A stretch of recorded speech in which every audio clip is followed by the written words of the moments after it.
Israel ने जब तेल डिपो पे हमला किया था, उस समय भी अमेरिका ने आलोचना की थी। इजराइल की पहली बार अमेरिका और इजराइल के बीच में आप देखेंगे कि इतना बड़ा भिन्नता नजर आई। बोला था क्या बकवास है, अमेरिका व्हाइट हाउस ने बोला कि क्या बकवास है, इजराइल ये तेल डिपो पे क्यों हमला कर रहा है, तेल पे क्यों हमला कर रहा है। उसके पीछे भी एक तो वैश्विक स्तर पे अगर तेल पे हमले होने लगेंगे तो तेल ही अभी वैश्विक स्तर पे अमेरिका को, इजराइल को दुनिया से अलगाव में डाल रहा है।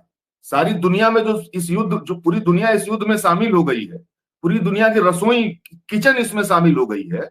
अगर तेल के ऊपर हमला होगा तो पूरी दुनिया में एक असुरक्षा बोध और बढ़ेगा, डर और तनाव और बढ़ेगा, पूरी दुनिया में एक अराजकता जैसा माहौल होगा। अभी इसीलिए देखिएगा कि ईरान ने बहुत एक रणनीतिक तरीके से होर्मुज को एकदम कंट्रोल कर लिया है, सारे दावे के बावजूद।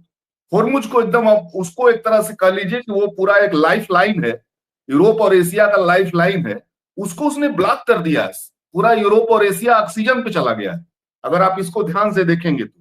और ये आप अगर वो इसको इसको कंट्रोल किए रहा तो दूसरा किए रहा तो आप समझ लीजिए कि पूरी दुनिया में, अब देखिए ना, ईरान ने एक व्यंग किया अभी अमेरिका ट्रंप पे कि यह महोदय अभी धौंस जमा रहे थे हर देश को कि रसिया से तेल मत खरीदो।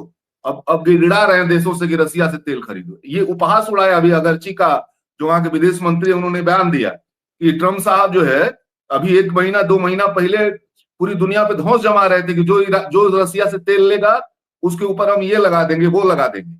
और अब वही महोदय गिड़गिड़ा रहे हैं, भारत से गिड़गिड़ा रहे हैं लोगों से। उसने इस रूप में इसको जो है पेश किया है। अभी अंतर्राष्ट्रीय ऊर्जा सुरक्षा को दबाव बनाया अमेरिका ने कि आप 400 मिलियन डॉलर तेल उसको जो है वो अपने रिजर्व से निकालने जा रहा है।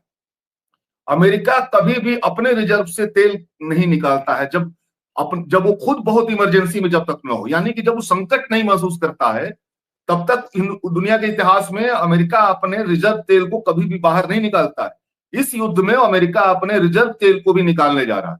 यह भी एक खबर है, आप समझ लीजिए कि वो भी एक बहुत बड़े पैमाने पर तेल निकालने जा रहा है। इसका मतलब क्या है? इसका मतलब यह है कि ट्रंप साहब अब लगभग बहुत बुरी तरह इस युद्ध में फंस गए हैं। अब संकट ये है कि खोमैनी साहब रहते, अगर खोमैनी साहब बेसिकली अपने सिद्धांतों पे तो बहुत दृढ़ता थी, लेकिन व्यवहारिक बहुत लचीलापन रहता था। उनके शासन का एक बहुत महत्वपूर्ण हिस्सा था। इतने प्रतिबंधों के बावजूद धैर्य के साथ उसका मुकाबला किया, कूटनीतिक तरीके से मुकाबला किया। लंबे समय से ईरान पे आप देखिए कि प्रतिबंध था, लेकिन ईरान जो है एक रणनीति पे काम कर रहा था कि हमको अभी अपनी तरफ से युद्ध में नहीं जाना है,